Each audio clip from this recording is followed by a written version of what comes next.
noite, boa noite. Gente, que felicidade é estar de volta. Tá todo mundo aqui no chat comentando, que saudade, ainda bem que voltou, e a gente aqui fala a mesma coisa. Graças a Deus, estamos de volta. Um feliz 2024 para todos nós, e estamos aqui seguindo com esse nosso estudo do coração a caminho da luz. E agora, em 2024, nós estamos iniciando hoje com um monte de novidade, com um monte de vídeo, com um monte de toalhinha, porque hoje o negócio vai pegar, a lágrima vai descer, porque isso faz parte, porque também as pessoas fazem uns vídeos que a gente já se emociona só de assistir. Subindo aqui para a live de hoje, a gente já chora, porque ela tem esse dom, né? A Cris tem esse dom de nos comover. Mas é sobre essa comoção toda que hoje nós estamos aqui com todos vocês que já entraram, já deram boa noite, estão com saudade, a Teca Felizola, a Cristiane Fiuza, Vera Hora, tem uma que está aqui hoje pela primeira vez, quem é a Damiana Paixão. A Damiana fala assim, olha, pela primeira vez vou participar ao vivo. Comecei a assistir os vídeos em novembro, maratonei e reli o livro, agora só ao vivo. Seja bem-vinda, Damiana, quer dizer, maratonou tudo, está com tudo em dia, com o estudo em dia, e agora daqui para frente, sempre ao vivo com a gente, nessa emoção toda que nos causa toda essa série A Caminho da Luz, mas sempre lembrando que quem nos possibilita, quem nos acolhe para que isso aconteça, é a Federação Espírita do Estado de Goiás, a FEEGO, que nos possibilita e abriu as suas portas aqui para que a gente possa usar esse canal para trazer a todos vocês esse estudo e sempre também com os nossos parceiros de transmissão, que são esses canais por onde vocês entram, por onde vocês curtem, por onde vocês compartilham, que é a Web Rádio Fraternidade, a Rede Amiga Espírita, a TV CERJ. Temos também o Centro Espírita Mensageiros da Luz, lá de Aparecida de Goiânia, e também a TV Secal e a Rádio Portal da Luz. Todos esses canais aqui, junto conosco, para transmitir toda essa emoção, todo esse ensinamento, todo esse aprendizado que daqui a gente tira. Mas chega de falar, porque hoje é uma noite especial. Não sei se vocês repararam, não houve vinheta, né, de abertura, porque temos vinheta nova, que depois eu vou trazer. Temos convidado especial, porque hoje é uma live especial. Enfim, nós temos emoção na noite de hoje. Não é isso, Cris Drux, minha amiga? Seja bem-vinda. Oi, Dê, que alegria! Alegria estarmos aqui juntos, né? Feliz no 2024 para todo mundo, que a gente possa conduzir esse ano a caminho da luz, né? 2024 que seja um ano alvissareiro, cheio de realizações. E, Denise, hoje a gente está, né, nesse momento especial, especial pelo reencontro, e especial porque vamos sublinhar, né, uma personagem do último capítulo tratado aqui, né, nesse espaço do A Caminho da Luz, com todos vocês, ainda no ano passado, que foi a nossa última edição, o último programa da série do ano passado, e a gente está, meus amigos, para quem aí quiser acompanhar no livro, A Caminho da Luz, nós já estamos às portas do capítulo 19. No ano passado, o nosso último encontro tratou do capítulo 18, que Emmanuel intitulou Os Abusos do Poder Religioso. E quando a gente fala de abusos do poder religioso, a gente automaticamente, diretamente, lembra da Inquisição. E nós tratamos desse assunto aqui, da Inquisição, da Idade Média, né? Só buscando aí palavras-chave dos assuntos tratados aqui. E hoje, né, seria, eu estou colocando a condicional porque não vai ser, seria o capítulo 19, As Cruzadas fim da Idade Média. Esse capítulo 19 a gente vai tratar daqui a 15 dias. Porque no ano passado tomamos aqui a decisão ao vivo, né, Denise, sem combinar muita coisa, com a aquiescência de todos vocês do chat, de todo mundo, a gente resolveu, né, se debruçar com mais ênfase sobre um dos temas, um dos subtemas desse capítulo 18, que são os franciscanos. E a gente diz que Francisco é tão especial, os franciscanos foram tão importantes, né? Não só para a história da religião, como para a história da humanidade, que a gente resolveu fazer hoje um capítulo exclusivamente dedicado a Francisco de Assis, né, Denise? E aí, como o Natal já passou, mas a gente não pôde entregar o nosso presente para vocês, a gente tem um presente para eles, né, Denise? Quem é esse presente? Pois é, esse presente também é daí do Rio de Janeiro, mas ele é lá de Niterói. E o interessante, sabe o que é? É que hoje nós vamos falar de Francisco e Clara. E ele tem Francisco e Clara dentro de casa. Isso que é maravilhoso. Agora, como que ele tem um Francisco e a Clara dentro de casa? Só ele para explicar. Não é isso mesmo? Rafael Siqueira? Seja bem-vindo, meu amigo. Muito boa noite, Denise Balu. Muito boa noite, minha querida Cristiane Drux. Muito boa noite a todos vocês que estão aí no nosso chat. Aliás, eu faço parte desse chat, gente. Eu hoje estou aqui emprestado, dando uma colaboração com essas queridíssimas amigas e para falar de uma personalidade tão especial que é Francisco e também Clara. Denise estava falando que eu tenho Francisco e Clara dentro da minha casa. Primeiro, eu tenho Francisco no coração. Como eu amo muito essa alma nobre, como a gente chama, foi o mais perfeito êmulo, aquele que mais bem imitou Jesus num período difícil, que foi o período da Idade Média.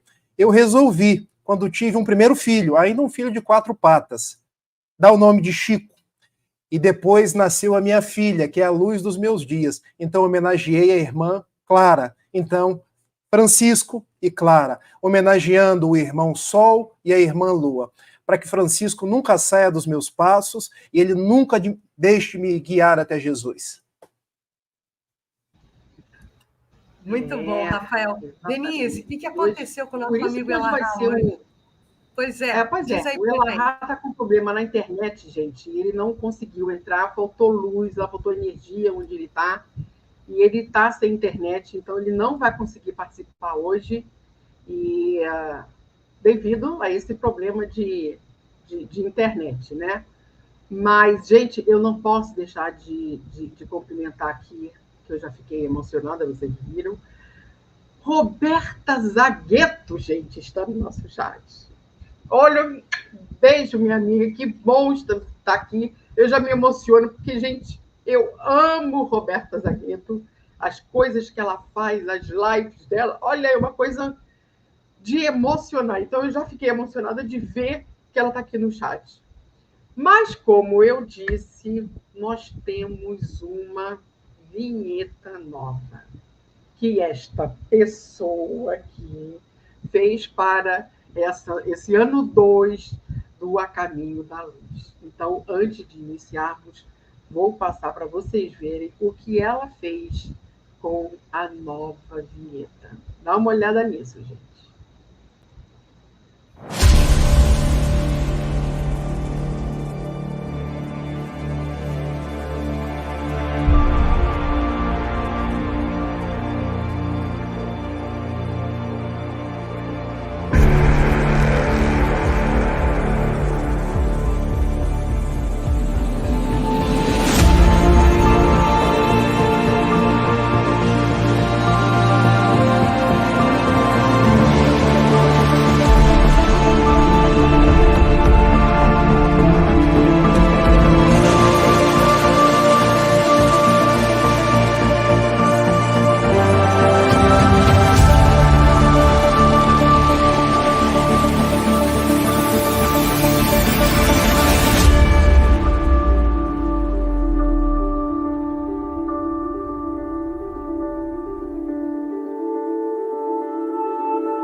é essa vinheta que nós vamos ter agora na abertura, né, Cris? O que foi isso? Cristiane Drux. Atualizando as cenas que a gente vai tratar, né? A gente já avançamos aí um pouco na linha do tempo, né? A gente tem aí nessa vinheta Napoleão, a gente tem toda a parte da Renascença. Aliás, Renascença tem a ver com Francisco, mas isso o Rafael conta para a gente. A gente tem toda a parte, né, dos enciclopedistas, a reforma protestante. Nossa, tem coisa para a gente trabalhar aí nos próximos meses, Dê.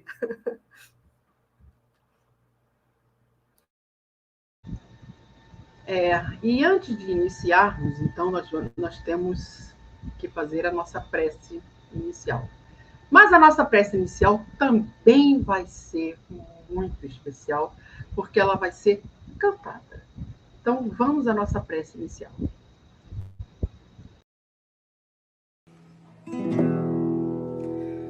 Senhor,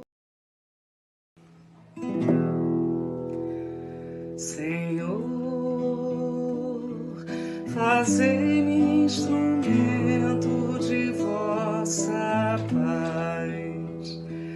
Onde houver ódio, que eu leve o amor.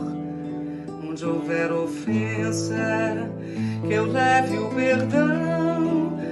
Onde houver discórdia, que eu leve a união. Onde houver dúvidas, que eu leve a fé. Onde houver erro, que eu leve a verdade.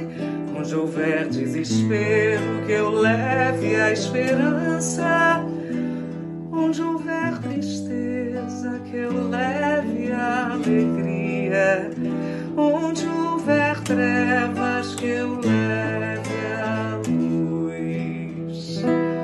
Ó Mestre, fazer que eu procure mais consolar que ser consolado, compreender que ser compreendido, amar que ser amado, pois é dando que se recebe, é perdoando que se é perdoado, e é morrendo que se vive para a vida eterna.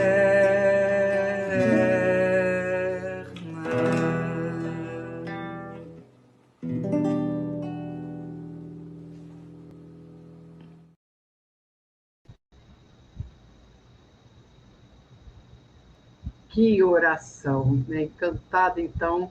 Essa é uma amiga minha de infância, chama-se Andréia França, que é daí do Rio de Janeiro, e há 4 anos atrás ela me mandou esse vídeo, e eu guardei.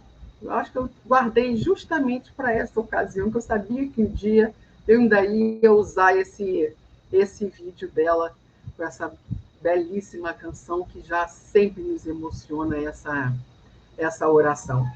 Mas, gente, também temos um outro vídeo, que esse é o vídeo desta noite, que vamos falar sobre, nós não, né? O Rafael vai nos falar sobre Francisco e Clara.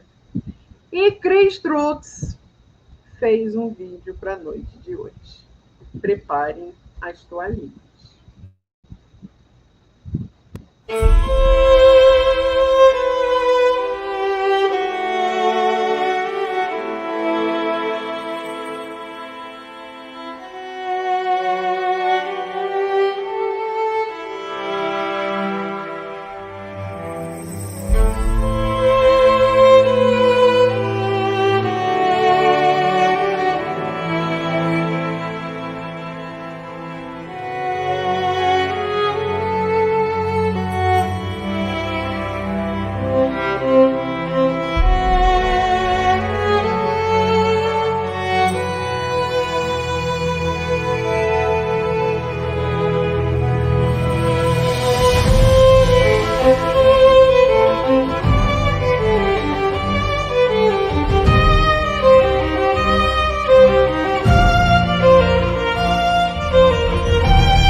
Na Idade Média, a luz que dissipou as trevas.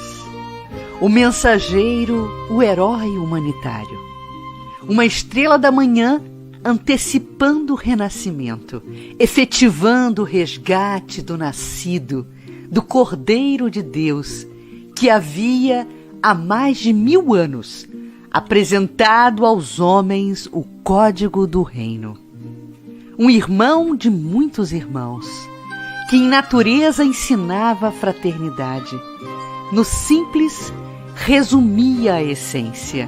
Louvado seja Deus por nossa irmã, a Mãe Terra. Um trovador da verdade, cantando o Evangelho, roteiro de todos os tempos. Francisco amava o Cristo, não ao cristianismo medieval, distorcido, adulterado, manipulador e corrompido. Serviu a Deus, optou pela pobreza, na fome de uma vida reta e feliz. Na heráldica da humildade, encontrou fortuna. O irmão do sol e da lua, com frades e Clara, construiu fraternidades. Começo de uma revolução de misericórdia. Nas estradas italianas, de sandálias e pés descalços, com túnica marrom, maltrapilha e amarrada com corda marrom, unia corações. Os homens não agiam do mesmo modo depois de conhecerem Francisco. O mundo tomado de um novo movimento, de uma nova canção que retumbava. Senhor, fazei-me instrumento de vossa paz. Onde houver ódio, que eu leve o amor. Onde houver ofensa, que eu leve o perdão. Onde houver discórdia, que eu leve a união. Onde houver dúvida, que eu leve a fé. Onde houver erro, que eu leve a verdade. Onde houver desespero, que eu leve a esperança. Onde houver tristeza, que eu leve a alegria. Onde houver trevas, que eu leve a luz. Ó Mestre, fazei que eu procure mais consolar do que ser consolado, compreender que ser compreendido, amar que ser amado, pois é dando que se recebe, é perdoando que se é perdoado, e é morrendo que se vive para a vida eterna.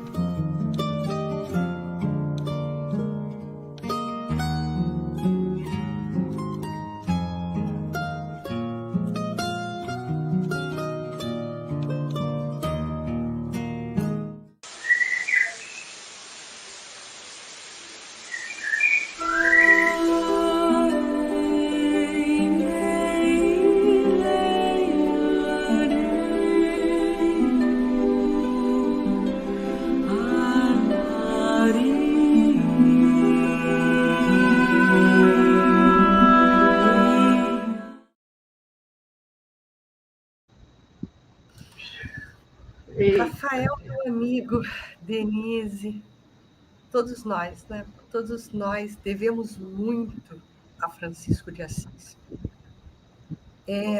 Eu acho que, só para a gente começar aqui a aquecer, talvez as nossas reflexões, Denise, querida, e Rafael, e vocês que nos acompanham, eu queria sublinhar algumas palavras-chave, né, que a gente acabou utilizando para ilustrar o vídeo. Então, hoje, meus irmãos, a gente vai falar do menestrel de Deus, né, Rafael? Aquele que cantava a lei divina, diante de uma situação ainda de penumbra, em plena Idade Média da humanidade, onde a Inquisição havia se colocado como uma forma de controle, um encaminhamento equivocado dos caminhos da humanidade para o exercício do poder, para o atingimento dos nossos próprios quereres, uma Inquisição que preparava as cruzadas, o guerrear em nome de Deus, de um Deus apartado da criação. Então, Rafael querido, eu e Denise, a gente está aqui querendo te ouvir, como todos os nossos companheiros aqui do chat, né? Para te perguntar qual a importância de Francisco. Por que elegemos um programa especial para falarmos dele?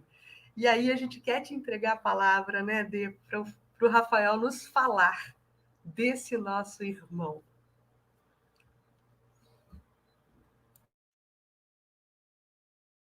Eu, mais uma vez, dou boa noite a você, Denise, a você, Cris, a todos vocês que nos acompanham pelo chat. Falar de Francisco é falar de Jesus. Falar de Francisco é relembrar o próprio Evangelho, a vivência da simplicidade, da humildade, do amor e da paz que o próprio Jesus veio ter conosco quando da sua oportunidade de estar presente ao nosso lado. É bem verdade que nós vivemos tempos muito difíceis, começando ali pelo século V, indo mais ou menos até o século XV, que ficou conhecida como a Idade Média. A Idade Média é chamada pelos historiadores como a Idade das Trevas. E por que Idade das Trevas? Porque abdicamos da cultura, abdicamos da vivência do ideal, da beleza, do ideal de viver o Evangelho na sua simplicidade e encastelamos tudo isso na forma, na dogmática. Quem pensasse diferente era taxado sob o título de herético, palavra grega que vem de aereses. Por pensar diferente, as pessoas eram condenadas à fogueira, a torturas, a uma opressão cada vez mais inquietante. Falar de Idade Média é falar de um tempo em que a igreja se distanciava de Jesus, falava de Jesus com os lábios, mas mantinha o coração distante dele, porque a graça, que sempre foi de graça, e o trocadilho é proposital, começou a ser vendida. Porque se vendia o perdão de Deus, porque se vendia com o nome de simonia, como ela já colocou em lives passadas, os objetos santos. Então se vendia a água do Rio Jordão, se vendiam santos, se vendiam roupas como se fossem objetos de salvação, quando a salvação sempre esteve na vivência do amor, da concórdia, da fraternidade. Mas nós sabemos que nosso Senhor Jesus Cristo nunca nos deixa órfãos.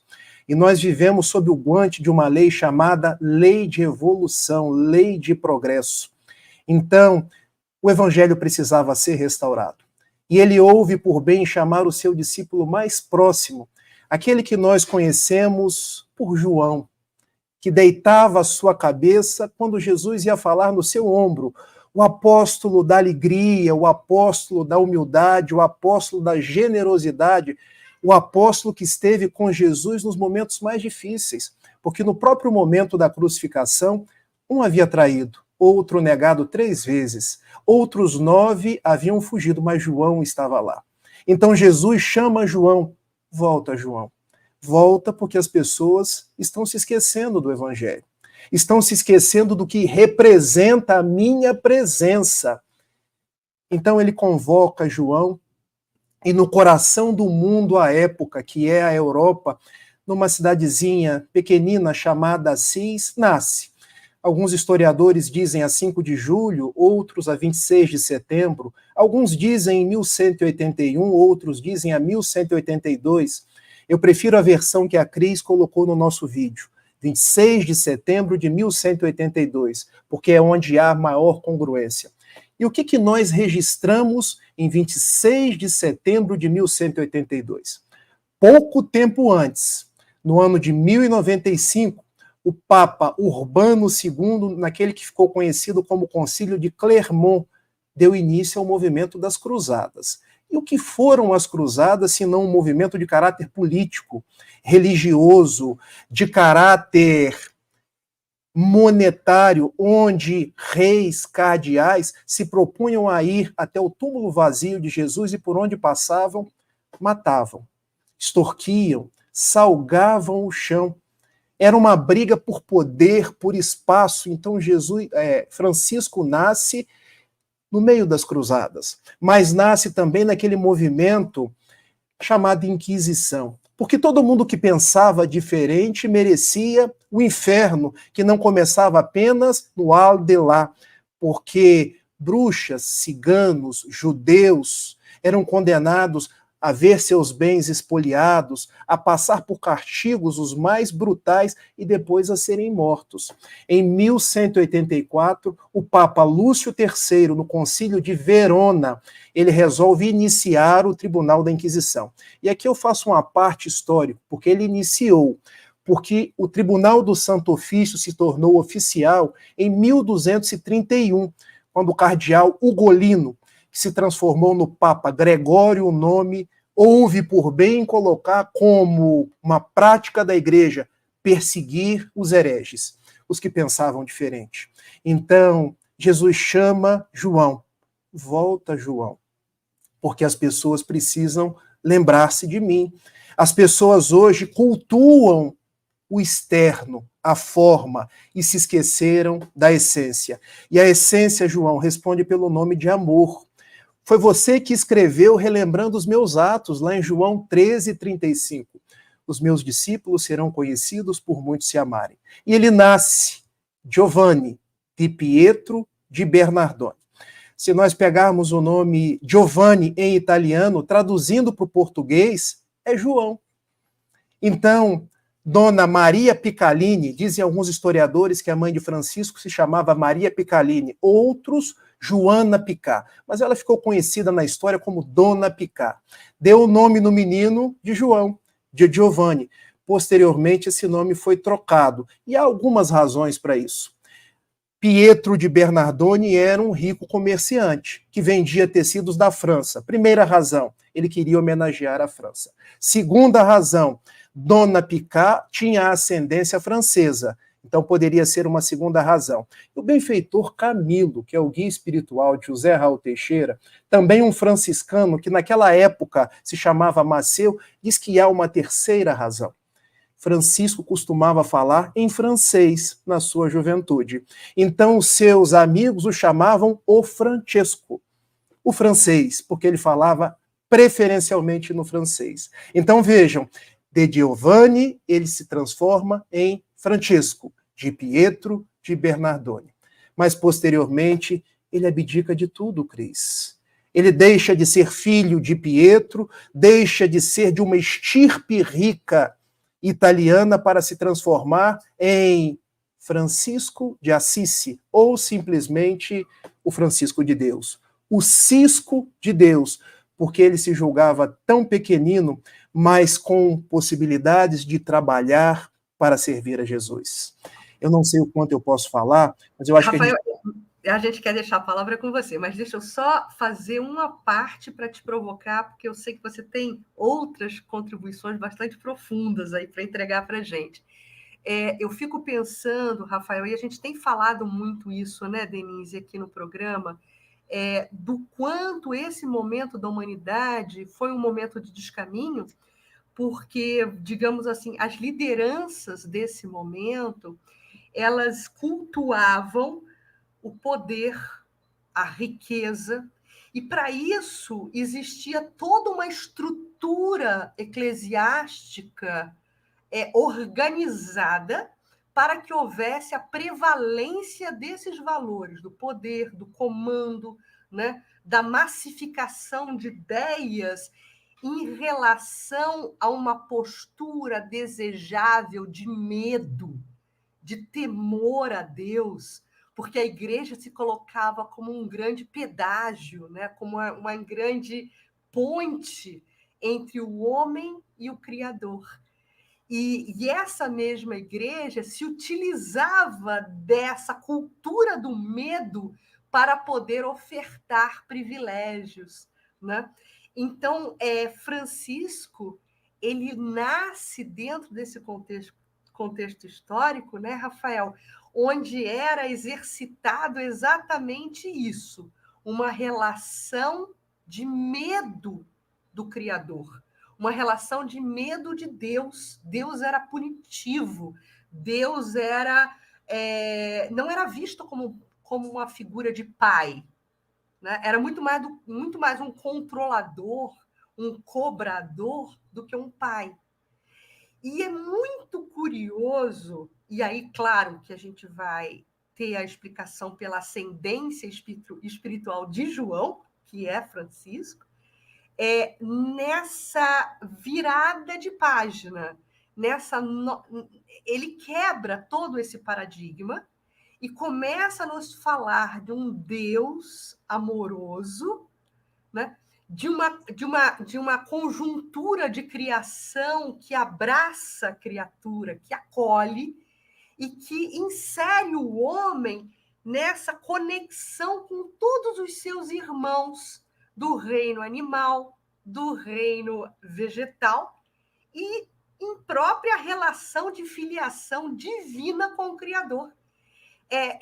Eu acho isso, Rafael, eu estou comentando isso aqui e querendo ser contundente nisso, porque é muito difícil uma pessoa conseguir se dissociar de uma forma tão positiva de um contexto cultural da sua época. Né? Não é incrível isso que Francisco fez? Com certeza. Quando a gente pega a vida de Francisco, é uma vida de restaurar o cristianismo. Então a gente não pode dissociar Francisco em nenhum momento de Jesus, porque ele nasce para poder viver Jesus e para que nós ganhássemos o caminho do Cristo de volta. Quando a gente pensa em Jesus, como era Deus na época de Jesus? E aqui num tom muito mais histórico. Os judeus chamavam Deus de o nome, Hashem, porque está acima de mim, eu não posso nem dizer o nome. Ou El Shaddai, ou Adonai, meu Senhor. E o que Jesus faz? Ele troca todos esses epítetos por meu Pai que está nos céus, meu Pai e de todos nós.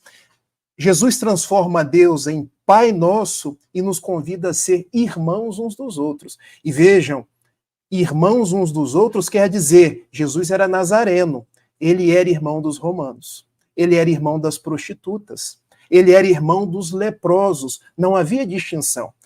Olha o caráter inovador na época. A prosápia romana e Jesus, nós somos irmãos. A prosápia dos homens do templo diante dos galileus. O próprio Natanael, no Evangelho de João, dizia, o que de bom que vem da Galileia? E Jesus, somos todos irmãos.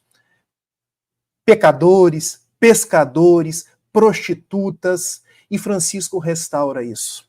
Porque numa época em que para você falar com Deus você precisava de um padre, de um bispo, de um papa, de pedágios cada vez mais pesados, onde as pessoas eram submetidas pelo medo. E por que o medo, Cris e Denise? Porque através do medo eu submeto.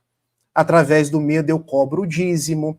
Através do medo, do inferno, as pessoas vão fazer o que eu quero. Mas aí eu não fomento o livre pensar, o raciocínio. Eu fomento pessoas que vão seguir conforme o que eu quero. Aí a igreja vai se tornando cada vez mais rica, mais poderosa, e os cristãos cada vez mais apequenados diante de Deus, que é todo amor. Então vem Francisco e vamos acabar com esses atalhos, porque é meu Pai. E se ele é meu Pai, nós somos irmãos. E ele ainda engrandece esse conceito de irmandade, porque ele começa a chamar de irmão o lobo de Gúbio. Gúbio foi a primeira cidade onde os franciscanos começaram a morar. E todos temiam o lobo, porque o lobo era bravo. E ele conversava com o lobo. Lobo, veja só, se você continuar amedrontando as pessoas, elas vão te matar. Vamos fazer um trato? Eu te alimento e você não amedronta mais ninguém. Olha a forma de lidar com o animal. A forma de lidar com o ladrão. Porque Francisco lidou com o ladrão. Jesus foi crucificado no meio de dois. Se você continuar roubando as pessoas, você está fazendo errado. Que tal se eu te der o que você está precisando? É comida? É um trabalho? Nós somos irmãos, nós estamos juntos. Francisco criou uma verdadeira irmandade. Porque ele foi recolhendo ao seu regaço, ao seu redor, pessoas que queriam servir a Deus. Ele cria uma ordem de fratellos, uma palavra em italiano que quer dizer irmãos. mas ele aumenta essa fraternidade porque ele começa fratello soli, meu irmão sol, que dá a beleza ao dia, que me aquece, que me ilumina, minha irmã lua, porque quando a noite fica escura, é você que vem embelezar. Ele começa a chamar as flores de irmãs, ele começa a ver nos leprosos da época. E, Cris, há um detalhe aqui que é interessantíssimo. Os leprosos ficavam em lugares na cidade que eram afastados. Eles costumavam, inclusive, bater uma matraca para que as pessoas soubessem onde estavam os leprosos e se afastassem. Francisco vai ao encontro dos leprosos e cuida deles. Há registros de Francisco no Rivo Torto. Rivo Torto é um lugar na Itália, um rio torto, num braço de rio em italiano, onde ele cuidava de crianças, onde ele cuidava dos rancenianos, e ele começou a servir a Deus, sem intermediários. Mas fazendo uma outra coisa, Cris, que eu, assim, acho belíssima. Aqueles que já leram o romance Renúncia, sabem que Alcione, no final do livro, ela abdica da vida contemplativa, porque ela se torna Maria de Jesus crucificado. E o que faziam as religiosas naquele século XVII, século XVIII? Enclausuravam-se, ficavam no convento, como se ser religioso fosse rezar o dia inteiro, pagar penitências, ficar ajoelhado no milho. E Francisco, nada disso tem razão. Ser religioso é estar em contato com a outra pessoa. Quando eu sirvo, eu vejo no meu próximo Jesus. E olha como as coisas se interconectam. Nós falamos de Alcione, podemos falar de Francisco, podemos falar de Madre Teresa de Calcutá. Porque quando perguntavam para ela, qual a sua religião? E ela respondia, você. Então Francisco não só retira os intermediários, como ele também abdica da vida da contemplação, da vida monástica, para servir as pessoas onde quer que elas se encontravam. Mas não foi fácil, viu, Cris? Porque ele foi chamado de louco, de subversivo, de herético, mas ele soube perseverar e seguir Jesus. E no âmbito religioso, Rafael, Denise vai lembrar bem disso, a gente tratou disso aqui, né, dos mosteiros da Idade Média, né, que era aquele... o nosso amigo Elahá comentou isso também, que era quase que um caminho de fuga diante de tantas atrocidades, aquelas pessoas que tinham seus corações tocados para o bem, buscavam essa calmaria dos mosteiros para tentar levar uma vida reta, né? E isso foi uma característica muito grande da Idade Média, onde prevalecia, como você falou, Rafael, esse hábito da clausura, né? Esse hábito da vida monástica, reclusa, né? Com boas intenções, voltadas a orações, ao trabalho ali comunitário do mosteiro. Mas Francisco, como você muito bem lembrou, Francisco restaura Paulo de Tarso. Francisco restaura a peregrinação, o contato com o outro, né? Coisa que o nosso codificador também vai fazer lá na frente, depois, no século XIX, na medida que ele revitaliza também o evangelho e lança-se nas viagens, né? Então, é muito interessante a gente perceber, né, esses bastiões de luz, né, recuperando esses hábitos salutares, né, Rafael? Exatamente. A gente pode dizer que ele também foi uma carta viva, né? Exato. Denise, tem um trecho da carta de Paulo, salvo engano, está em 2 Coríntios, capítulo 3, ali pelo versículo 3, onde Paulo diz que nós somos as cartas vivas do Cristo, porque onde nós nos encontrarmos, o que a gente falar, nós estaremos falando a favor do Evangelho. Da forma como nós agirmos, nós estaremos agindo a favor do Evangelho. Então, em verdade, Francisco era o próprio Evangelho. Há uma citação que é muito conhecida no meio religioso, quando já no final dos seus dias ele reúne os frades menores e diz, vai, preguem o Evangelho, se for necessário, utilizem palavras. E é muito interessante essa citação, porque hoje, e eu aqui faço um exercício interno, É fácil para a gente decorar questões do Livro dos Espíritos, decorar versículos da Bíblia, ter uma fala que às vezes encanta as pessoas. Difícil é viver, difícil é conviver com as pessoas, é estar ao lado daquele que pensa diferente, é estar em convívio com diferentes vertentes e saber que existem as aereses, os pontos de vista, e eu devo amar as pessoas do jeito que elas são. Então, Francisco foi o exemplo de que nós podemos viver o Evangelho em todos os momentos, onde quer que nós nos encontremos. Mas há um outro fato da vida de Francisco que é muito interessante. E você já disse isso, porque ele ficou conhecido como o menestrel de Deus, ou o jogral de Deus, ou também a minha filha mais nova aqui, ela está chorando, porque o meu filho mais velho, o Chico, fez uma pequena bagunça. Mas tudo isso faz parte, hein, gente? In italiano, il trovatore de Dio, porque Francisco era o irmão alegria. Como nós precisamos de alegria nos dias atuais. Se a gente pensa no Paulo, no apóstolo Paulo, como você citou, Cris, lá em 1 Tessalonicenses 5,18, ele coloca para a gente, em tudo dai graças. E Francisco foi o exemplo da alegria. Porque se ele apanhava, ele sorria. Se ele não recebia comida, ele sorria. E há um detalhe da vida dele que é fantástico. Quando ele retorna do deserto, já com o tracoma que lhe cega quase que por completo. As pessoas não sabem, mas Francisco teve problema nos olhos, Francisco teve um problema estomacal, que hoje alguns historiadores já dizem que provavelmente era um câncer, nunca reclamou.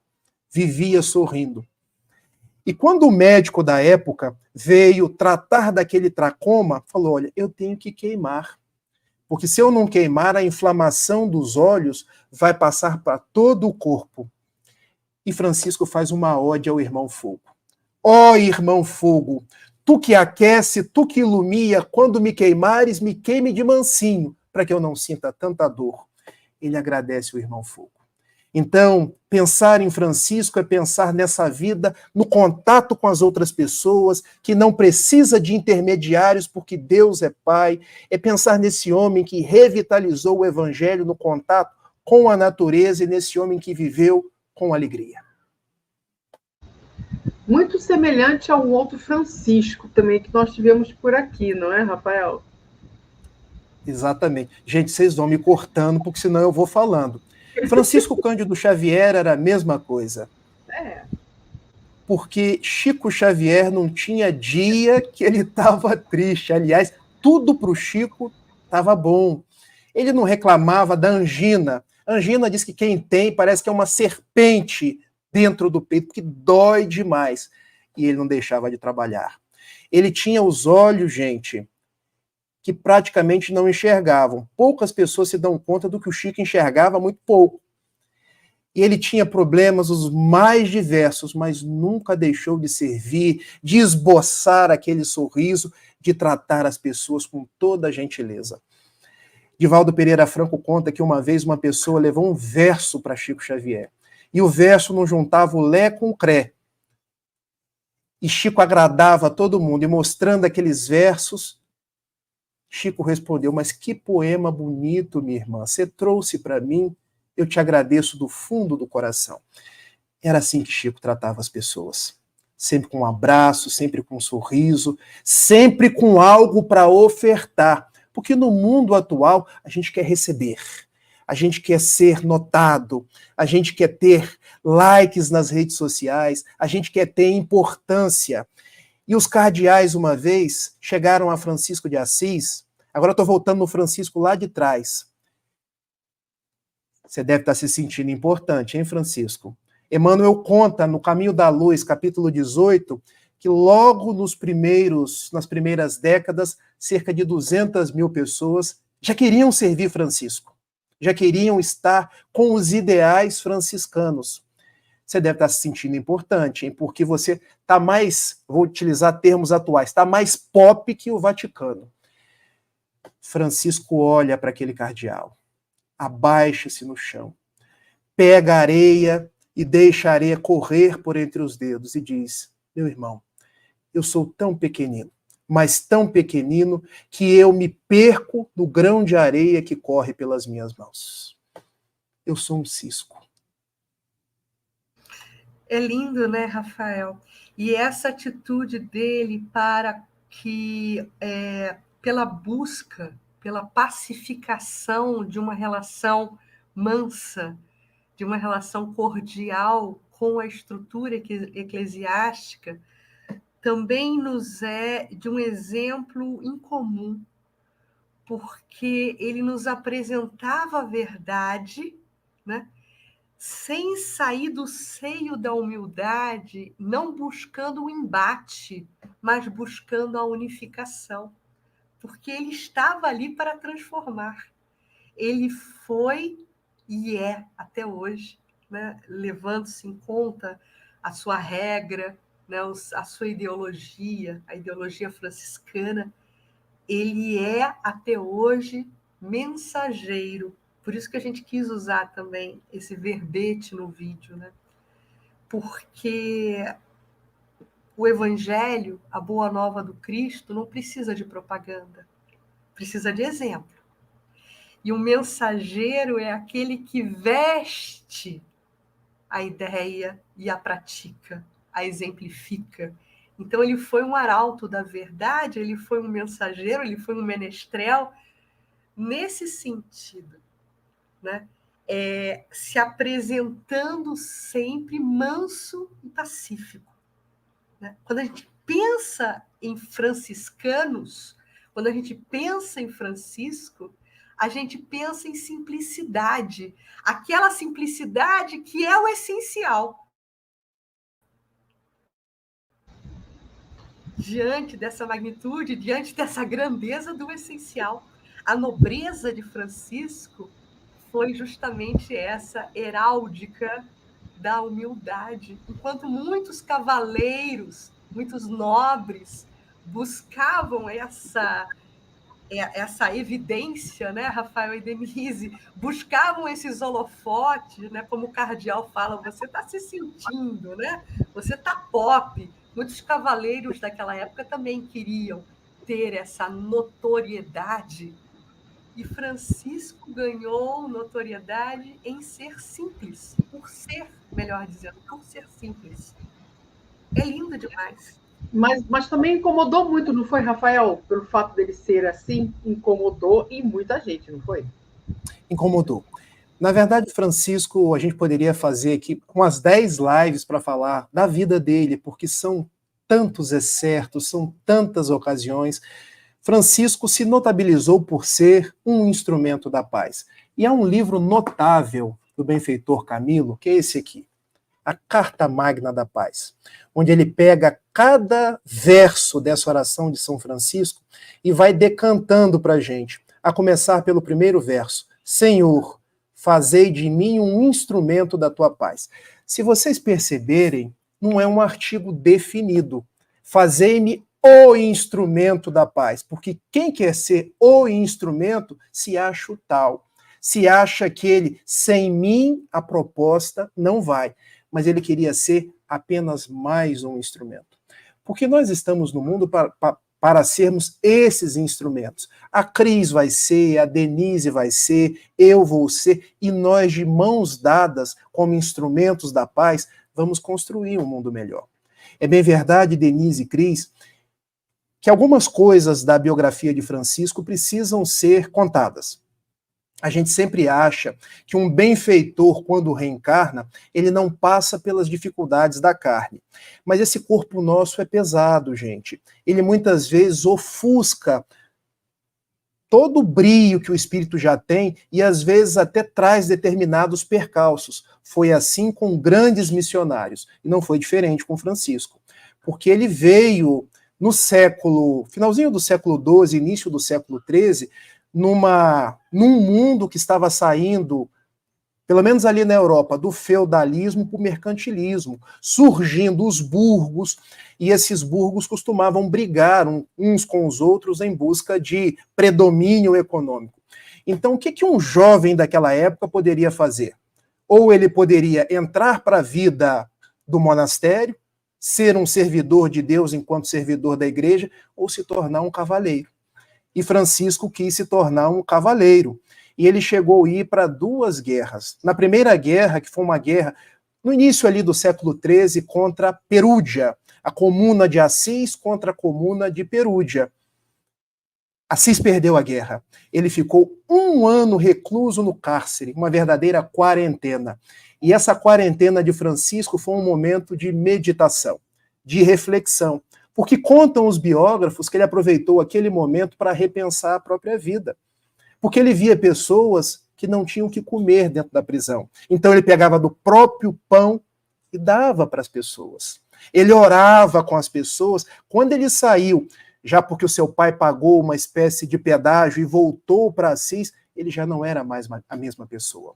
Mas ainda continuava com o plano de ser cavaleiro. Quando vem a Segunda Guerra, que é a Guerra da Apulia, no sul da Itália, quando ele estava entrando na cidadezinha de Spoleto. Francisco era um grande médium. Divaldo Pereira Franco conta que nós conhecemos na humanidade 3 grandes médiuns. Jesus, o médium de Deus. Francisco, o médium do próprio Cristo. E o terceiro, Francisco Cândido Xavier, que é o médium de uma pleiade de espíritos que veio para o Brasil trazer aí, eu não vou dizer um complemento, mas obras que guarnecem hoje o espiritismo para que nós tenhamos uma visão mais completa dos assuntos. Francisco era um grande médium. Já em cima do seu cavalo, entrando ali em Spoleto, o cavalo apia e ele ouve uma voz. A quem queres servir? Ao Senhor ou ao servo? Alguns historiadores narram o sonho que a Cris colocou no início do nosso vídeo, outros já narram esse momento de cima do cavalo. Essas pequenas diferenças, isso faz parte da história, isso não é importante. Mas a quem queres servir? A Deus, o Senhor ou aos servos? Porque até então você está servindo a servos, você está servindo a homens que querem poderio econômico e vão matar outras pessoas. E agora ele volta para Assis como desertor.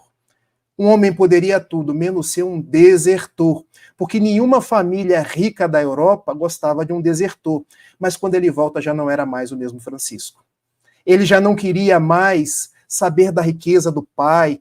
Contam os historiadores que ele começou a questionar por que o pai tinha tanto e os empregados tão pouco. Por que uma sociedade que retirava dos muros da cidade aqueles que mais precisavam?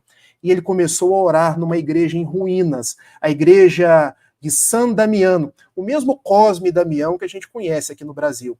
E ele ouve a voz pela segunda vez: Francisco, reconstrói a minha casa que está em ruínas. No primeiro momento ele achava que ele precisava carregar pedras para reconstruir uma igreja física, mas depois ele se dá conta, era a igreja do Cristo que estava se perdendo. No meio das indulgências, no meio das cruzadas, no meio da Inquisição, no meio de tantos homens que colocavam intermediários para Deus. E ele se dá conta que ele precisava ser um instrumento da paz. O pai não gostou, viu, Denise? O pai fez um verdadeiro processo inquisitorial contra ele. O bispo de Assis chamava-se Dom Guido. Na época nós não tínhamos um fórum. A igreja funcionava como poder eclesiástico, poder judiciário, e nós já tínhamos aí os laivos do Santo Ofício. Ele foi até o bispo de Assis: o meu filho está maluco. O meu filho carrega pedras para construir uma igreja. Ele conversa com passarinho, ele conversa com um lobo, e agora ele está gastando o meu dinheiro para poder reerguer a igreja. Monta-se um tribunal por volta de 1206 em plena Praça de Assis. Imagine, o promotor, Denise, era o pai. O juiz era o bispo de Assis, Dom Guido. E o promotor narra toda a denúncia, e o juiz: meu filho, você fez isso com seu pai? Eu quero dizer que eu amo muito meu pai. Eu quero dizer que eu sou grato porque ele me deu a vida, a ele e a minha mãe. Tudo que eu tenho eu devo a eles, mas a partir de agora já não sou Francesco de Pietro de Bernardone, mas tão somente Francesco de Assis. E ele, na impossibilidade de devolver o dinheiro, devolver tudo que foi gasto na sua educação, ele tira as próprias roupas. Alguns historiadores dizem que ele fica nu, outros que ele ficou com uma espécie de túnica, que eram as roupas íntimas da época. Vai até o pai: meu pai, eu te amo, eu estou te devolvendo tudo que o Senhor me deu. Mas a partir de agora, eu quero andar pelos caminhos de Deus. Esse é Francisco. O homem se despojou. Rafael? Quantos anos mais ou menos ele tinha nessa época quando fez isso? Nós podemos fazer as contas. Se ele nasceu em 1182 e esse despojamento foi em 1206, 18 com 6, cerca de 24 anos. Francisco morreu muito jovem, desencarnou muito jovem. E é interessante que depois que ele faz isso, ele começa a peregrinar ajudando as pessoas, outros começam a se juntar a ele. Bernardo de Quintavalle, Maceu, Frei Leão, Ângelo, Rufino, cerca de 12 homens. Quem é que teve 12 apóstolos, gente? Francisco era tão disciplinado que ele cria uma regra, uma forma de viver o evangelho. E vocês me permitam mostrar, porque eu trago alguns atavismos. Eu ando com o meu tal franciscano até hoje. O que esse tal franciscano quer dizer? Francisco fez 3 votos. O tal tem 3 nós, gente. Pobreza, obediência e castidade. Eles queriam viver na pobreza. Leiam pobreza aqui não como uma condenação a quem tem dinheiro. Leiam pobreza como a primeira bem-aventurança de Jesus. Bem-aventurados os pobres em espírito, porque deles é o reino dos céus. Francisco queria viver na simplicidade, na humildade. Mas ele também queria viver na castidade. Não leiam castidade aqui como uma condenação a quem tem as suas relações, constitui a sua família, mas ele falava de uma castidade maior, a castidade dos costumes, a castidade de ser pulcro. Quem foi pulcro senão Jesus? E ele falava de um terceiro valor, a obediência. Porque ele percebia que a igreja se regia por dogmas, por concílios, por coisas que foram criadas por homens. E ele queria obedecer tão somente ao evangelho. E ele, por volta ali de 1209, anda 178 quilômetros, mais ou menos, junto com seus amigos. E vai de Assis até Roma pedir a Inocêncio III, o papa da época, para que aprove essa regra de viver. Não foi recebido de imediato, tá, gente? Contam alguns historiadores que ele precisou dormir algumas noites com os porcos.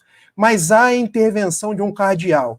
E aqui eu faço um reforço, porque há um livro, eu trouxe vários livros aqui hoje. Chico, Diálogos e Recordações, de Carlos Alberto Braga, que conta as memórias de Arnaldo Rocha, o Naldinho, como o Chico dizia. E Naldinho colocou que um dos cardeais da corte de Inocêncio III chamava-se cardeal João de São Paulo. Nada mais, nada menos que Emmanuel. Vejam que Emmanuel homenageia Paulo mesmo no nome de cardeal, João de São Paulo.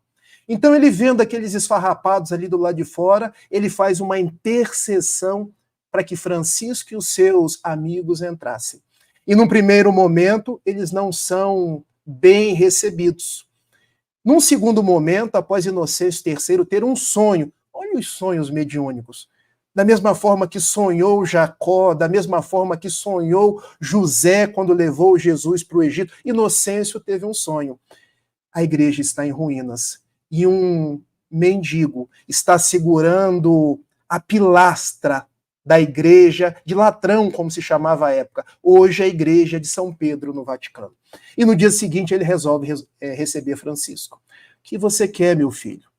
Eu quero viver como Jesus. E como viveu Jesus? E narram os historiadores que ele responde: por que se preocupar com o que tereis para comer ou o que tereis para vestir? E vai narrando aqueles trechos de Mateus, ali no sermão das bem-aventuranças, o sermão do monte. Meu filho, ninguém vive sem dinheiro.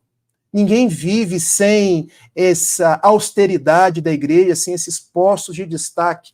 E mais uma vez o cardeal João de São Paulo intervém. Emmanuel, Inocêncio, se ele quer viver igual a Jesus, e você está dizendo que não é possível viver dessa forma, todos nós estamos errados.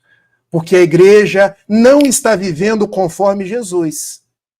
Inocêncio pensa, nós vamos aprovar a sua regra. E ela foi aprovada. E Francisco sai pelo mundo com aqueles 12 homens que não tinham nada para viver pobreza, obediência e castidade. A gente vê perfeitamente o desenho da espiritualidade nesse momento, né, Rafael? Exatamente. Bom, em 1212, uma moça lindíssima, contam os biógrafos... Onde é que entra Clara nessa história?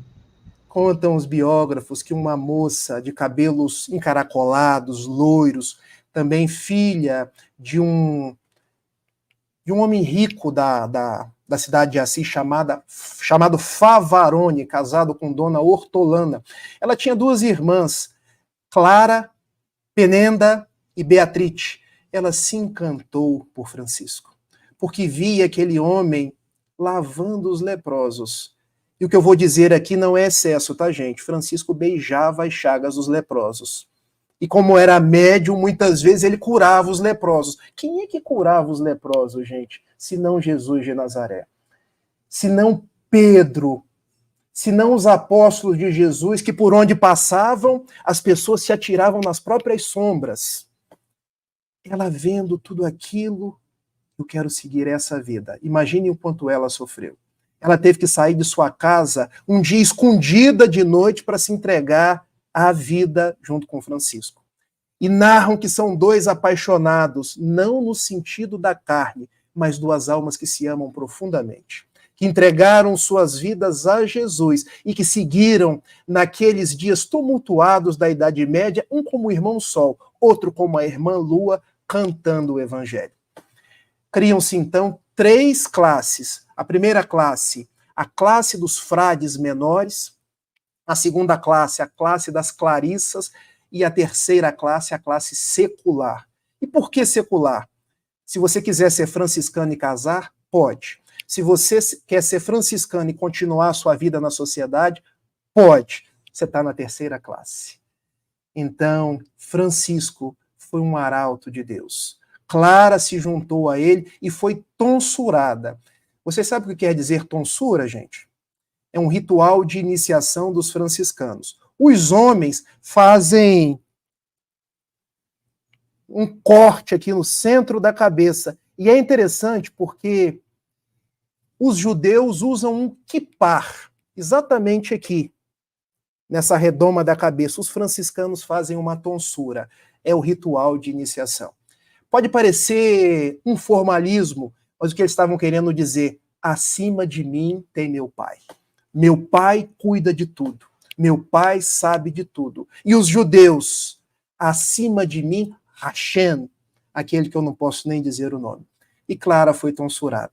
Cortaram-se os cabelos dela e ela dedicou a sua vida a servir Jesus. Ela era cerca de 10 anos mais jovem, mas vive mais, até 11 de agosto de 1251, que é conhecido como o Dia de Santa Clara. E qual é o dia de São Francisco?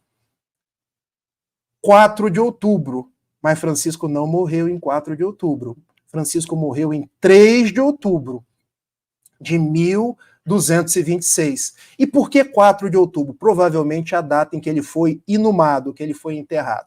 2 anos depois, o cardeal Ugolino, já Gregório IX. Engraçado isso, protetor de Francisco e depois oficializou a Santa Inquisição. Transformou Francisco de Assis em santo da igreja. Quando, na verdade, ele foi alguém que serviu Jesus. Quem vai a Assis hoje vê uma grande catedral construída por Elias, o fratelo Elias, um daqueles que quando Francisco foi acompanhando uma cruzada, e ele voltou cerca de 18 meses depois, ele traiu os ideais franciscanos. Construiu uma grande igreja, fez uma regra diferente, mas aquela igreja é tudo, menos franciscana. Porque Francisco mesmo, o lugar em que ele morava era uma pequena porção, que nós conhecemos como portiúncula em italiano, porque ele dizia, eu não preciso de nada. Eu só preciso de Deus.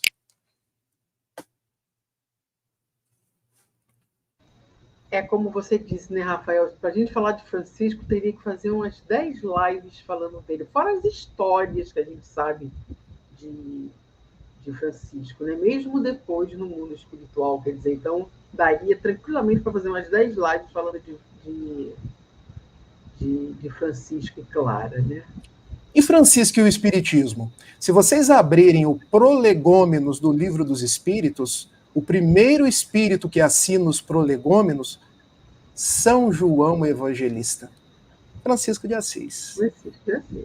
Quando a gente abre os livros de Manuel Filomeno de Miranda, Transição Planetária, Perturbações Espirituais, No Rumo do Mundo Regenerado, nós encontramos duas preces de Francisco.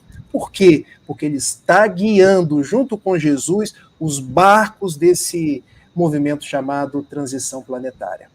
E Francisco de Assis, como a Cris provocou, ele abriu margem para um movimento que derrubaria as trevas e faria o retorno da luz, renascer, renascença, porque o homem precisava voltar-se para a cultura, para o conhecimento, para o estudo, para uma relação mais consciente com Deus. Então, das trevas da Idade Média, passamos por Francisco e chegamos na Renascença, com as grandes viagens, com as grandes descobertas, com os grandes autores, e depois da Renascença, Iluminismo, porque precisava renascer o ideal do belo, para depois iluminar a sociedade. Em 18 de abril de 1857, já no século XIX, uma continuação ali do século das luzes, que nós chamamos como século da razão, o Espiritismo.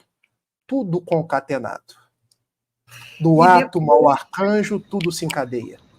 Isso, Olha Rafael. o desenho, mais uma vez.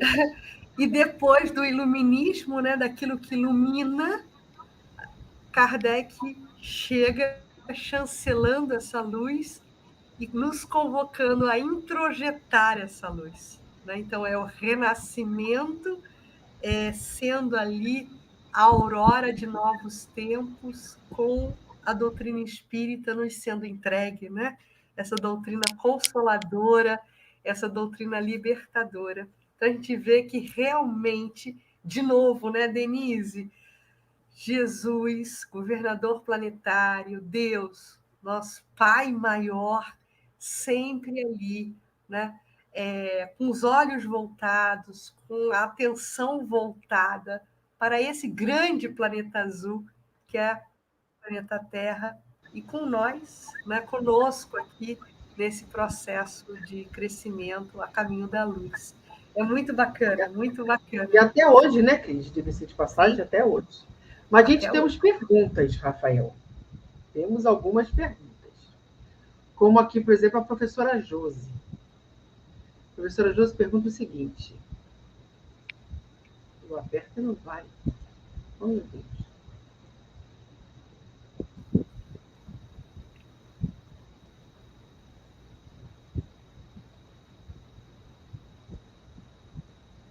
Foi, Denise. Chegou aí, segurou na tela aí. É porque eu estou travada, por isso que eu não estou vendo. Não, mas chegou. Pode colocar para o Rafael. Ah, está aqui. Professora, cadê? Tá aqui. Ah, voltou. Agora voltou. Professora Josi diz o seguinte. Boa noite, amados. De acordo com esta obra, durante as cruzadas, tanto os cristãos quanto os muçulmanos trouxeram resultados perniciosos para a humanidade?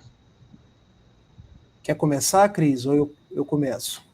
Sim, só relembrando a professora Josi, que, na verdade, as cruzadas, como o Rafael já comentou, né, no momento seu de fala, era a atitude bélica, a atitude que dava ensejo ao exercício do poder.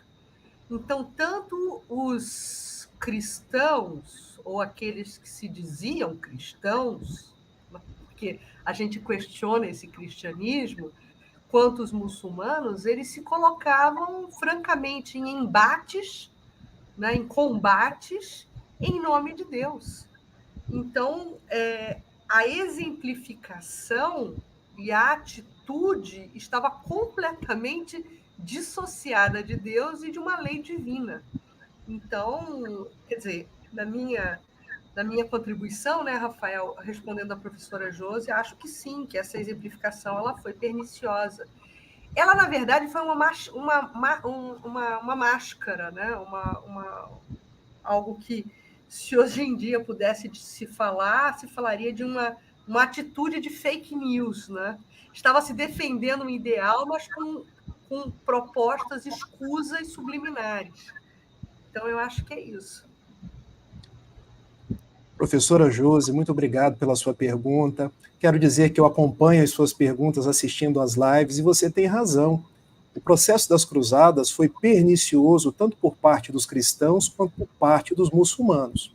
Quando a gente pega a primeira cruzada, que foi capitaneada por Godofredo de Bulhões e Tancredo de Siracusa, foi uma verdadeira tragédia, porque os cristãos, quando tomaram Jerusalém por primeira vez, ali no ano de 1099, foi um banho de sangue, porque eles encastelaram dentro de mesquitas, dentro de sinagogas e queimaram as pessoas.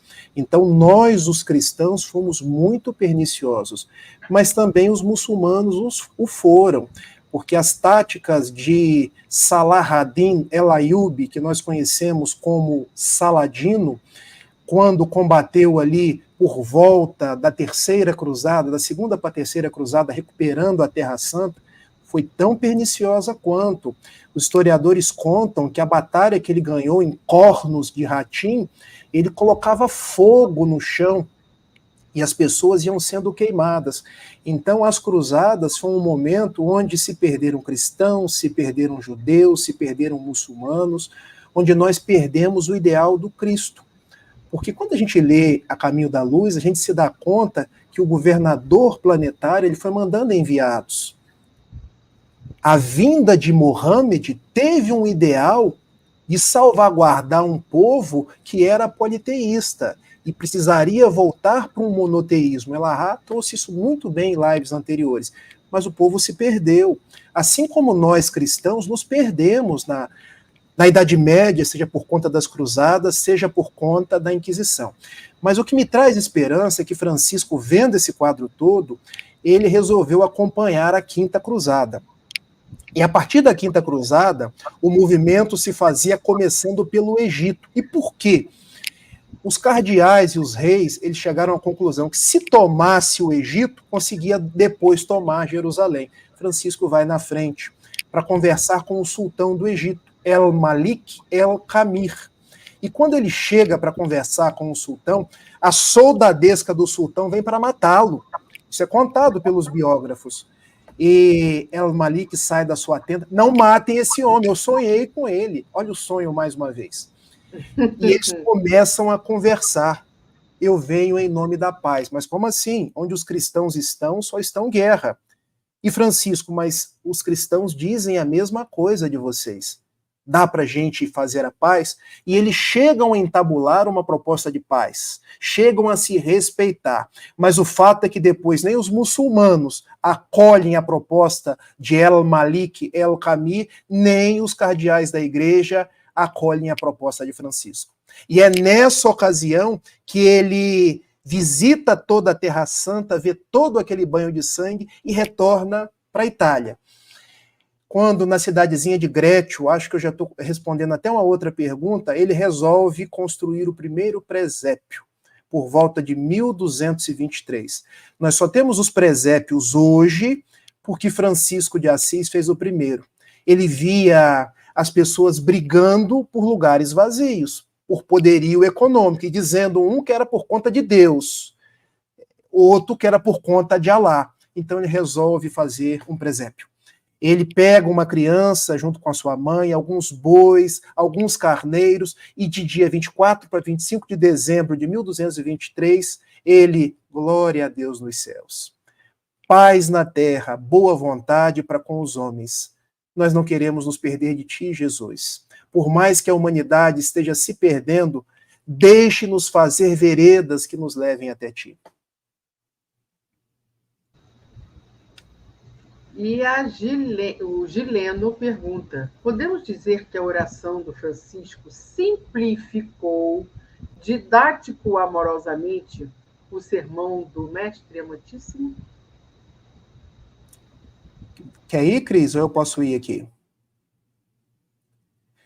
Gente, a gente quando tem um compromisso com o estudo, a gente tem que dizer algumas coisas que talvez, assim, não sejam da expectativa das pessoas.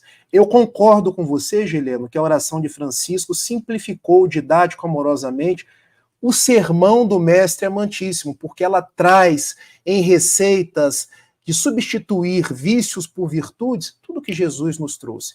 Mas é bom que se diga que essa oração não é de São Francisco.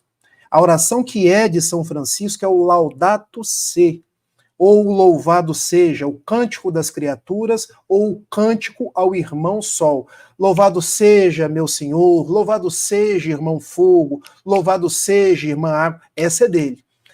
Essa ele compôs quando já estava desencarnando ali na cidadezinha de Assis. E quando surge essa oração que nós conhecemos como oração de São Francisco? Surge na Normandia, por volta de 1913, quando ela começa a ser distribuída nas igrejas. E todo mundo acha aquilo tão bonito, uma oração tão sentida, mas ela se torna conhecida mundialmente, porque nós temos, de 1914 a 1917, a Primeira Grande Guerra Mundial, onde as pessoas estavam se afastando de Jesus. E em 1916, aquele texto que surgiu na Normandia, o Vaticano resolveu colocar no Observatório Romano, que era o órgão de divulgação do Vaticano. E quando o Vaticano divulgou, todo mundo se embeveceu. E os frades da terceira classe, ou a classe secular, é a oração de São Francisco. É a oração de São Francisco. E ficou conhecida como oração de São Francisco. Isso é o que registra a história. Só que o benfeitor Camilo, nessa obra, ele diz: se é ou se não é de São Francisco, isso fica por conta da história. O que eu posso dizer para vocês é que o meu paizinho viveu cada um desses versos. Então, é a oração de São Francisco. Porque Camilo é o irmão Maceu. Quando a gente visita a igreja de São Francisco em Assis, nós encontramos o túmulo de Francisco e ao lado 4 túmulos dos seus discípulos mais próximos, na ordem: Ângelo, Rufino, Maceu e Leono. Ao fim de uma reunião mediúnica, alguns anos atrás, Raul Teixeira confidenciou para a gente: eu estive em Assis. O benfeitor Camilo se acercou e pediu: meu filho, caminhe por entre esses túmulos que você vai me encontrar. Ele caminhou uma vez, caminhou uma segunda vez, e depois de algumas caminhadas e reflexões, ele parou. Fratello Maceu. E Camilo disse para ele: essa foi a vida em que eu estive perto do nosso paizinho seráfico. Todo franciscano chama Francisco de paizinho, irmão sol, paizinho seráfico. E há um outro detalhe que eu quero contar para vocês. Quando Divaldo Pereira Franco foi a Assis pela primeira vez, porque nós temos na cidade alta, porque tem uma cidade baixa e uma cidade alta. Na cidade alta, num ponto, nós temos a igreja de São Francisco. No outro ponto, nós temos a igreja de Santa Clara, San Chiara, em italiano. Divaldo desceu ao subsolo, onde o corpo dela está praticamente do jeito que ela viveu. E ele olhando, ele conta isso em vídeo, tá, gente? Não estou tirando nada da minha cabeça. Ele olhava, mas é Joana de Ângeles. Ele olhava, é Joana de Ângeles. E daí, a poucos momentos, ele viu Joana do lado do corpo de Clara. E ele perguntou: é você, minha irmã? E os espíritos nobres não se preocupam com essas coisas. Ela nunca respondeu. Mas o fato é que Dona Amélia Rodrigues já respondeu nos livros. O fato é que a própria Mansão do Caminho já coloca isso nos periódicos hoje. Então, guardem uma coisa. Nós tivemos na Idade Média Jesus mandando João, mas nós tivemos Emmanuel como cardeal João de São Paulo, nós tivemos Camilo como Maceu, nós tivemos Joana de Ângeles como Clara de Assis, e agora todo mundo de volta no século XIX para trazer o Espiritismo. Porque no capítulo 9, no capítulo 18 do Evangelho segundo o Espiritismo, tem 2 mensagens de Santa Clara ou de Joana de Ângeles. Uma intitulada A Paciência, outra intitulada Dar-se-á aquele que tem. No capítulo 11, há uma mensagem do cardeal João de São Paulo, ou benfeitor Emmanuel, o egoísmo. E assinando os prolegômenos, nós temos Francisco de Assis, assinando como São João Evangelista. É ou não é a divindade tomando conta de nós? E o que é a transição planetária, se não essa transição que vem pelo berço? Porque essa turma toda vai voltar. Então, quando a gente olha esses fascínoras pelo mundo, essas guerras, quando que isso vai acabar? Vai acabar, porque esses mensageiros vão voltar e nós vamos viver um outro renascimento. Gente, maravilhoso isso, maravilhoso. E temos também a Flávia Teodoro, que pergunta o seguinte: Santo Antônio era agostiniano, mas após conhecer os ideais e atitudes dos franciscanos, se tornou franciscano também. Chegando a conhecer pessoalmente Francisco, vocês têm essas notórias? A Cris já está concordando. Pode falar, Cris. É muito interessante, porque quando a gente vê a biografia de Santo Antônio, a gente vê que a opção dele primeira foi seguir a ordem de Santo Agostinho.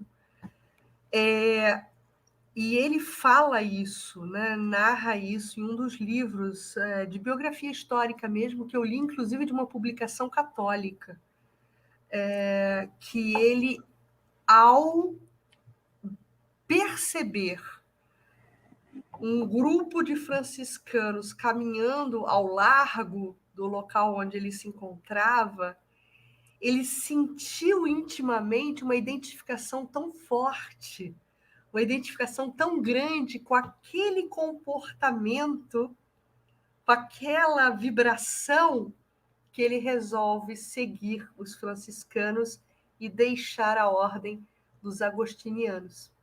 E é muito interessante que quando Santo Antônio, né, Antônio de Lisboa, ele resolve, que depois se torna Antônio de Pádua, ele resolve seguir a ordem franciscana, ele começa na cozinha. Na cozinha. O grande orador Antônio de Pádua, ele começa a servir na ordem de Santo Antônio como cozinheiro. E ele estava ali com aquele talento todo embotado, né? Não que a cozinha não fosse meritória, mas, enfim, não estava se usando o talento dele com uma propriedade que merecia. E aí, certo dia, para a necessidade de um sermão em uma determinada comunidade, ele é convocado a falar, porque não havia mais ninguém que pudesse falar. Então, pega o cozinheiro e pede para ele falar para o povo. E aí, Antônio encanta, né? E ele começa depois a se dedicar a essa função da oratória, a função da pregação. Então, é muito interessante, né, Rafael e Denise, como a gente vê esse chamamento, né?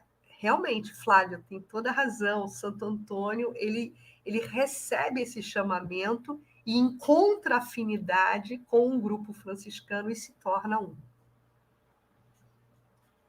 Bom, eu não teria mais nada a dizer depois dessa explicação maravilhosa da Cris, mas eu quero trazer alguns detalhes.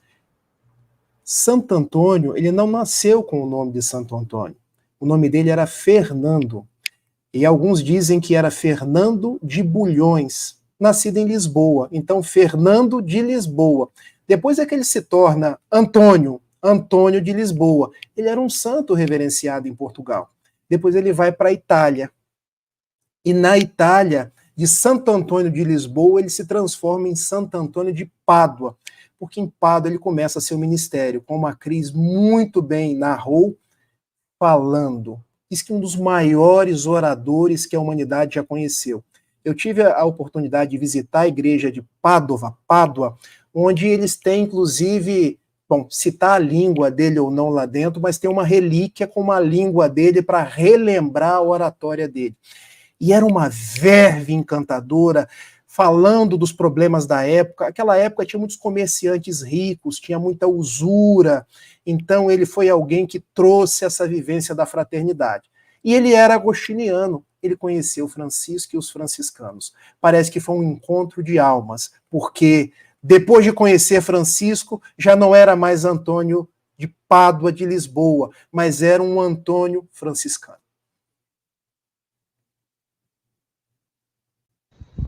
Eu acho que qualquer um de nós, né, Rafael, se conhecêssemos Francisco, a gente não ia ser mais a mesma coisa. É impossível você ser a mesma coisa depois de se deparar com Francisco, né? É impossível isso. E temos também a Mazé, que pergunta qual é o nome do livro do Arnaldo Rocha. Esse livro é fantástico, porque, para quem não sabe, o Arnaldo Rocha era uma das pessoas mais próximas do Chico Xavier. Ele foi casado com Irma de Castro Rocha, a nossa conhecida Meimei.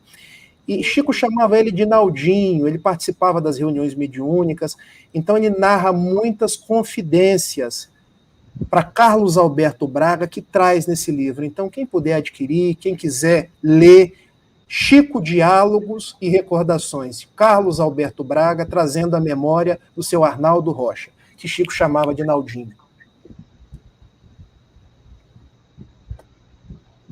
E também a Fernanda, que pergunta o seguinte: boa noite, mas eu não entendo. Por que Francisco precisava da autorização de Roma para seguir exemplificando? Posso ir lá, Cris? Francisco era tão disciplinado que ele sabia que o que não tivesse autorização de Roma tornaria-se heresia, por mais que tivesse seguindo Jesus. Porque a palavra de Roma era a palavra de Deus, gente. Me permitam dizer de uma forma tão assertiva: se você discordasse de Roma, você era herético. E qual era o caminho? Inquisição. Não tinham nada para expoliar de Francisco, mas poderiam colocar ele numa fogueira. Então ele falou: eu vou a Roma para fazer conforme tem que ser feito. E num primeiro momento ele quase não conseguiu, mas depois acabou conseguindo.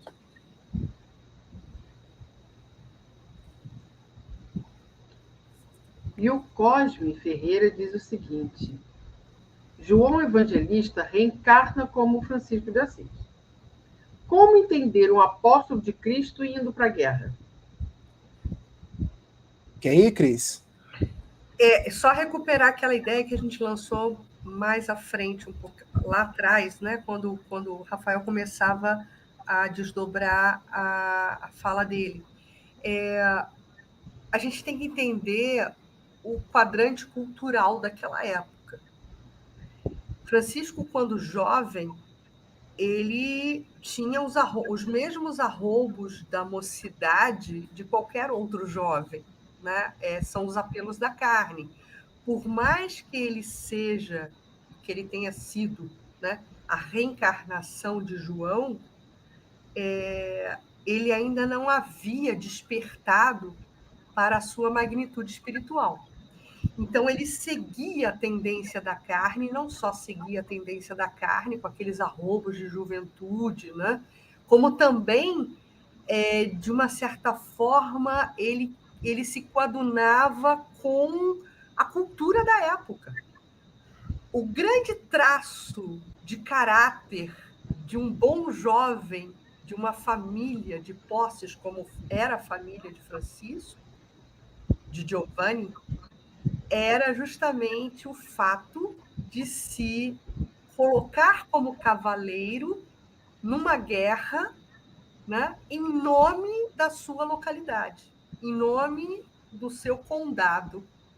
Então, isso era uma questão de honra, isso era uma questão que os jovens, os rapazes acreditavam que era o caminho correto.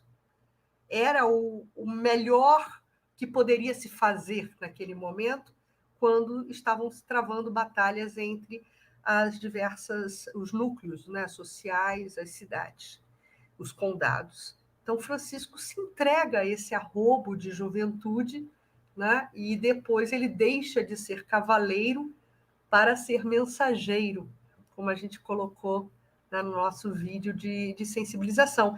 Então, o fato dele ser João não significa que ele não sofreria as injunções da matéria, né? Só que, por ser João, ele se sobressai dessa matéria e faz prevalecer a sua magnitude espiritual. É isso, né, Rafael? Cris, você é minha professora. Aliás, eu quero fazer de público aqui um elogio a você. Como eu gosto de você, como eu aprendo com você, como eu fui feliz quando eu te conheci e por estar te acompanhando desde o Brasil, um coração para o mundo. Eu hoje estou aqui para ajudar vocês. E, Denise, da mesma forma, como eu fui feliz quando pude fazer aquele comece pelo começo com vocês. Tá? Foi uma grande irmã que a vida me concedeu.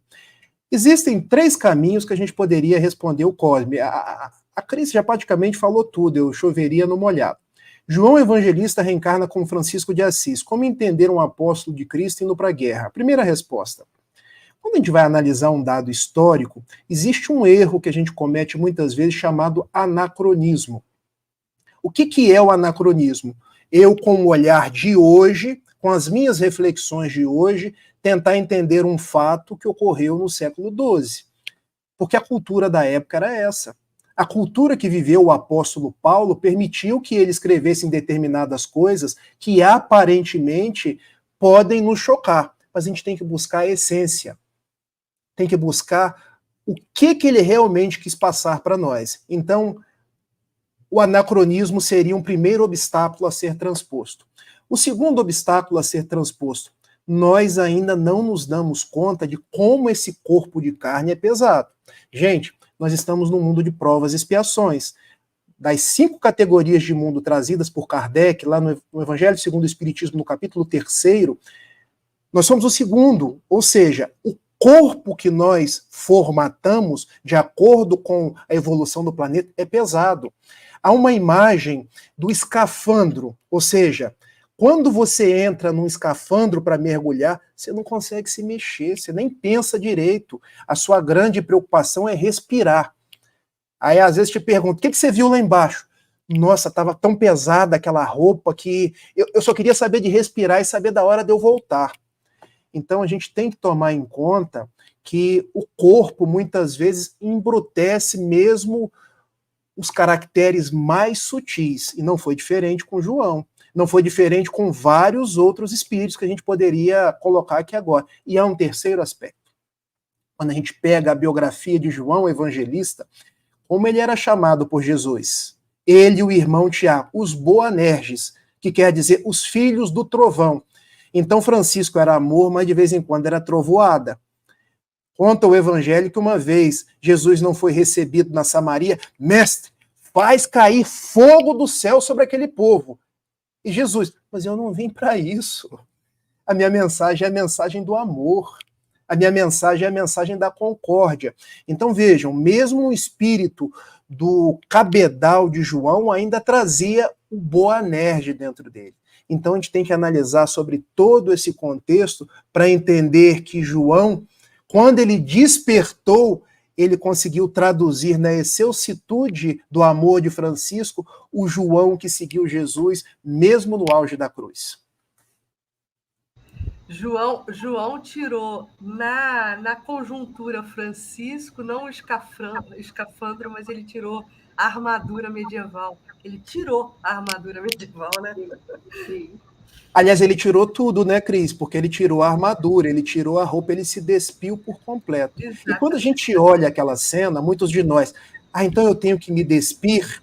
Olha a proposta espírita. Quais são os 2 vícios mais radicais que nós temos? Orgulho e egoísmo. Então não adianta eu tirar uma roupa. Eu posso tirar essa vestimenta chamada orgulho e egoísmo que está me impedindo de caminhar.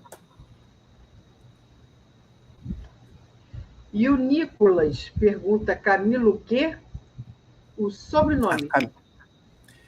O benfeitor Camilo, quando se apresentou a José Raul Teixeira, ali por 11 de abril, me faltou o ano aqui agora, mas acho que 1973. Depois eu confirmo. Ele, quando Raul pediu um nome, ele disse, mas nós já tivemos tantos nomes, para que você quer um? E ele grafou tão simplesmente Camilo. Camilo com 2 L's num primeiro momento, fazendo menção a outra personalidade histórica que fica para uma outra live. Mas ele tira um L, tirou o L e ficou só Camilo, então não tem sobrenome. O benfeitor Camilo se apresenta para Raul, ora com as vestes de um franciscano, ora com vestes seculares, dependendo da encarnação que ele já teve. Porque o espírito, gente, ele já viveu tantas vezes, já teve tantos nomes. Quando a gente pega qualquer livro do benfeitor Camilo, como esse aqui, ó, é sempre Camilo. Não tem sobrenome. Na época de Francisco, ele foi Maceu, Fratello Maceu. É como falaram aqui no próprio chat, ele é como Emmanuel. É só Emmanuel. Não tem sobrenome, né?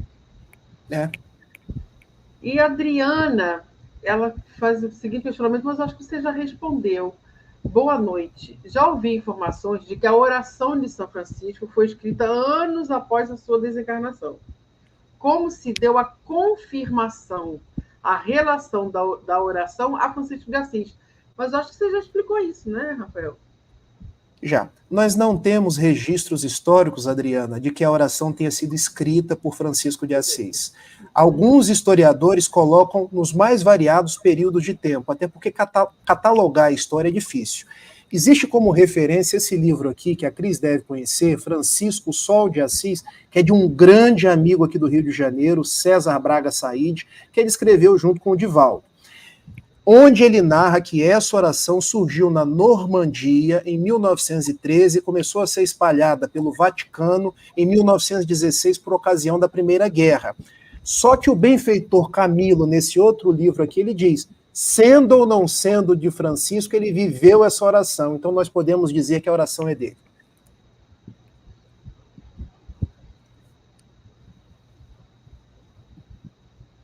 Assim, Flávia Teodoro, Camilo é o mentor de Raul Teixeira. E só para trazer mais uma pitada histórica, né, que tem a ver, e tudo ganha uma grande convergência, né? Poucas pessoas sabem, e aí, Rafael, a gente que está aqui no Rio de Janeiro, né? Eu gosto de vasculhar esses bastidores dos nomes, dos logradouros públicos das praças, enfim. E há pouco tempo atrás eu soube que a Praça Nossa Senhora da Paz, em Ipanema, ganha esse nome por conta do fim da Primeira Grande Guerra Mundial. Então, ela torna-se Praça Nossa Senhora da Paz, marcando o evento do final da guerra. E aí, paz e final de guerra e Francisco, tem tudo a ver, eu só quis resgatar isso aí. E aí, Eugênia pergunta, qual a editora, Rafa, do Diálogos e Recordações? O Clarim. Editora O Clarim. Eugenia, um beijo para você. Roberta, um beijo para você. Amigos queridos que estão aí no site, no chat, eu não quero esquecer o nome de ninguém, então eu estou citando alguns, mas mandando um beijo para todo mundo. E ainda temos aqui a última perguntinha, que é do José Marcel. Como vamos prosperar materialmente se ainda os irmãos veem-se como estranhos? Rafael, para você terminar, e antes de você terminar, né, para a gente encerrar esse bate-bola aí do chat conosco, eu preciso também evidenciar alguma coisa aqui ao vivo. O Rafael é uma das pessoas mais magnânimas que eu conheço. Então, fica aqui também rasgado todo o meu elogio para ele, que é um irmão querido. Rafael é meu fratello. Acho que a gente está voltando junto lá na Idade Média, meu irmão. Vamos também, então, trazer a Dolores, quando diz obrigada, Rafael, por tudo que nos trouxe de esclarecimentos e informações. Você tem uma objetiva narração. Obrigado, Dolores. Eu tenho procurado estudar bastante, gente. Eu tenho procurado enfim, me esforçado bastante nesse campo aí de ajudar as pessoas, porque o Raul me disse uma coisa uma vez que eu nunca esqueci. Meu filho, fale de Jesus para as pessoas. As pessoas precisam tanto dele. E eu respondi para ele, Raul, o dia que eu falar igual a você. Ele, mas aí você está querendo ser vaidoso, meu filho. Fale igual a você. Fale com a sua emoção. Estude os temas. Traga Jesus para as pessoas. Porque nós precisamos de paz. Nós precisamos de amor. E relembrar Francisco é relembrar Jesus. Então, muito obrigado pelo incentivo. E Raul sempre me ensinou uma outra coisa. Sempre que te elogiarem, meu filho, os elogios você passa todos o banco da providência divina. E continue estudando e se esforçando.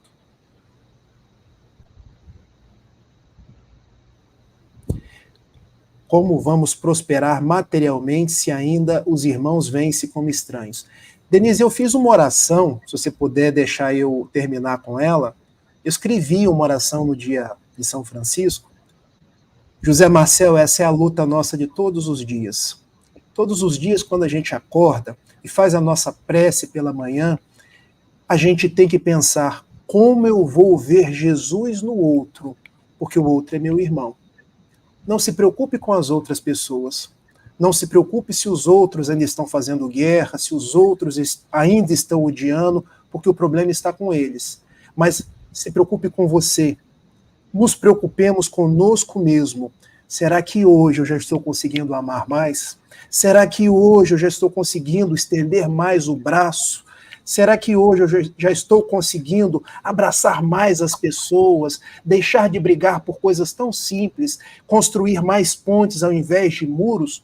Porque é a minha modificação, é a sua modificação que nós vamos construir o cristianismo. Que lindo, gente. Mas olha só o que a Mazé diz, que eu concordo com a Mazé. Olha lá, ó. Meninas, de onde surgiu esse Rafael? Estou apaixonada. Pois é, Mazé. Se apaixone mesmo e vá lá no YouTube e coloque Rafael Siqueira, você vai ver milhares de lives deles também maravilhosa. Vai no YouTube, o que você acha? Ele está lá. De onde surgiu? Não, está lá no YouTube. Um monte de live dele, assim. Sempre assim, gente, com essas informações todas que a gente acaba de estar assim, outra pessoa, né? Porque a gente acaba de fazer uma live dessa, a gente não é mais a mesma pessoa, a gente já consegue ser outra pessoa, gente, muito bom. E quem mais de perguntas temos? Não temos mais pergunta nenhuma. Só assim, ó, muita gratidão. Ó, a Eliane agradecendo. Olha aqui, e a Flávia ainda diz isso, ó, o Rafael, além de tudo, é estudante de psicologia no turno da noite, gente. Ó, é verdade. Informação a Flávia. Estou no 9º período. E o Jorge tem sido um grande professor para mim. Vocês não sabem, eu não estou hoje aqui substituindo o Jorge não, tá, gente? Ele não veio mesmo. Porque em dezembro ele também não foi, e as pessoas me viram.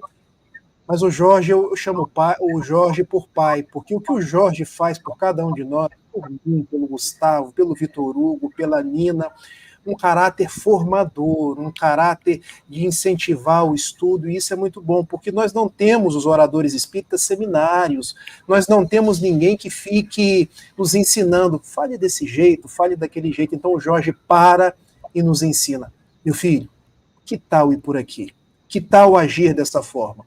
Então eu estou de público aqui homenageando esse carinho que o Jorge Alahá tem para conosco. Verdade. E a Mara diz, gratidão, Rafael, por sua belíssima explanação a respeito do nosso querido Francisco de Assis. É emocionante demais, parabéns. A Mara é de Ubatuba. Essa que diz que o marido dela chora junto comigo. Eu falei assim, gente, agora imagina, eu já faço até o marido da Mara chorar, imagina. E aqui, olha, também temos a Patrícia Bispo. Parabéns, Rafael, sua presença nesta live foi muito oportuna. Muito bom. Obrigado, aqui, Patrícia, olha, muito obrigado. E a nossa amiga Cirlei Marzani diz, volte mais vezes, Rafael. Hashtag fica a dica, né, Cirlei? A gente vai trazer Rafael mais vezes, porque, gente, é essa coisa assim, que a gente fica com esse sentimento de gratidão, viu, Rafael? Foi realmente muito bom a gente saber um pouco mais de Francisco através da sua fala, dos seus ensinamentos, que foram realmente muito tocantes, né? Porque não só eu que estou falando, mas o pessoal aqui, olha, está todo mundo falando. E a Maria ainda diz mais, olha, mas o Rafael é de Niterói, é um estudioso ferrenho da história do Cristo e seus apóstolos em todos os tempos, um ser humano maravilhoso. Ó, Maria das Graças, ó, um beijo no seu coração, obrigado pelas suas palavras de incentivo, viu? E a Damiana, que está aqui hoje pela primeira vez ao vivo também, ó, gratidão, belíssimo estudo sobre Francisco.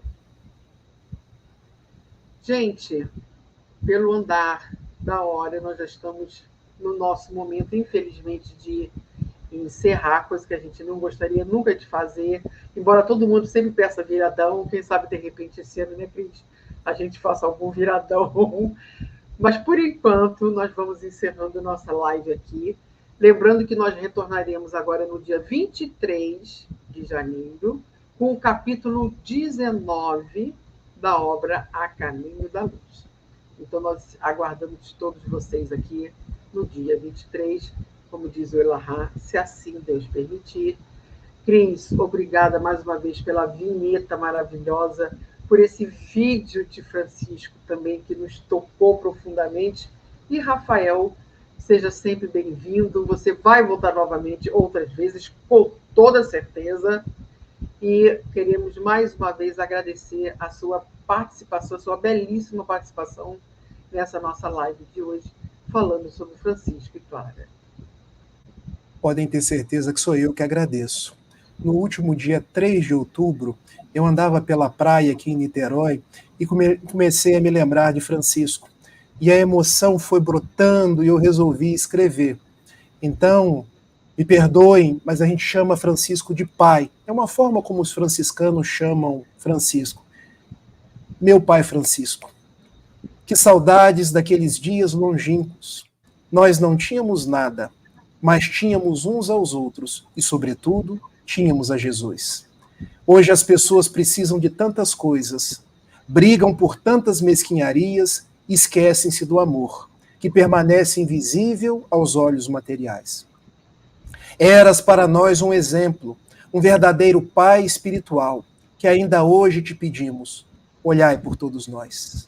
Vestia-se com um burel singelo, sem qualquer vaidade.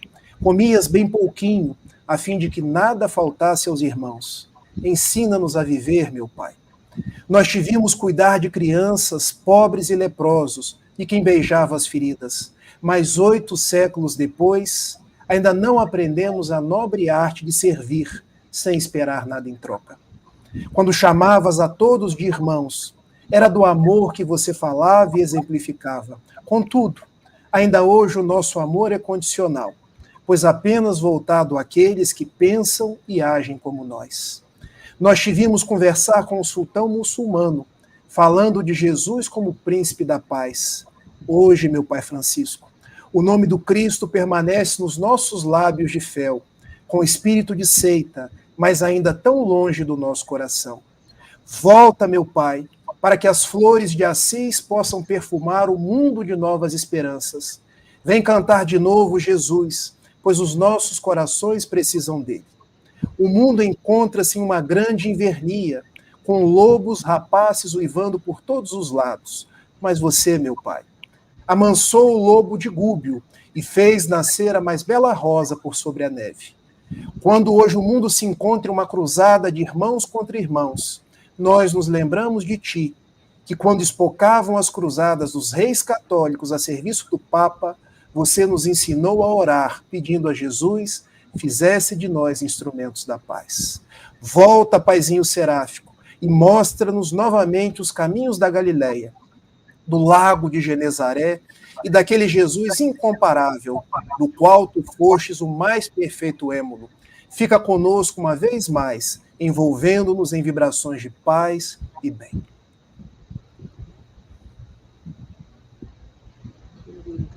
Que lindo, Rafael.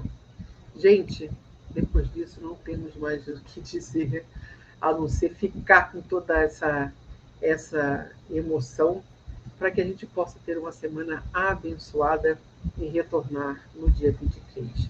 Cris, beijos. Rafael, muito obrigada. E a todos vocês também que estiveram aqui conosco até agora. E a gente retorna no dia 23. Beijo, gente. Até mais.